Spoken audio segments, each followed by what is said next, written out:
Hello guys, আসসালামু আলাইকুম। আমি চলে আসলাম অনেকদিন পর একটু ঘুরতে। আগামীকালকে হচ্ছে গিয়া সবাই জানেন নির্বাচন। তো সেই বিষয় নিয়ে আমি একটু ঘুরতে বেরোইছি যে আজকে একটু ঘুরবো, তার পাশাপাশি হচ্ছে গিয়ে সবকিছু দেখানোর চেষ্টা করব।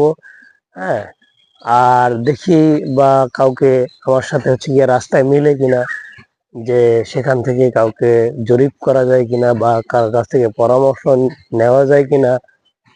তো বেরিয়ে পড়লাম যে কারো কাছ থেকে এখন একটা পরামর্শ চাইবো, সেই বিষয়ে তার সাথে কথা বলবো, দেখি কাউকে পাওয়া যায় কিনা। হাঁটতেছি।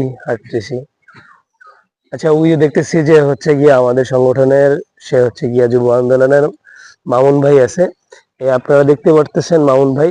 তো মামুন ভাইয়ের কাছ থেকে কিছু প্রশ্ন নেই আমরা। তো দেখি নির্বাচনের জন্য কি কি প্রশ্ন নেওয়া যায় মামুন ভাইয়ের কাছে। তো আসসালামু আলাইকুম মামুন ভাই। ওয়ালাইকুম আসসালাম রহমতুল্লাহি বারাকাতুহু। জি, নির্বাচন নিয়ে কি অবস্থা, কি হালচাল? একটু যে চিন্তায় রয়েছি। বিষয়টা হইলে চিন্তায় রওয়ার কারণ হচ্ছে, যেমন এই দেশে যদি মনে করেন একটা গাছ দাঁড় করায় একটা মার্কা থেকে, তাহলে মানুষ মনে করে যে এটাই ভালো প্রার্থী। আসলে ভালো প্রার্থী কি জিনিস, ভালো নেতা কোন জিনিস, সেইগুলোই এখন পর্যন্ত মানুষের বুঝে আসে নাই। আচ্ছা, এই আমাদের দেশে নির্বাচন নিয়ে আপনারা কি মনে করতেছেন? নির্বাচন আমার মনে হয় না যে 100% সুষ্ঠু নির্বাচন হবে। আমার মনে হয় না, এখন পর্যন্ত ওইভাবে পরিবেশটা নেই। আর লেভেল প্লেইং নির্বাচনটা যে হওয়ার কথা যেভাবে ছিল, তা আমরা ইতিমধ্যে জানতে পেরেছি যে বাংলাদেশের বিভিন্ন অঞ্চলে 4-5টা জায়গায় আগুন জ্বালাও পোড়াও হয়েছে। তো কতটুকু শান্তিপূর্ণ নির্বাচন হবে আসলে অতটা সিউরিটি দেওয়া সম্ভব না বলে আশা করি।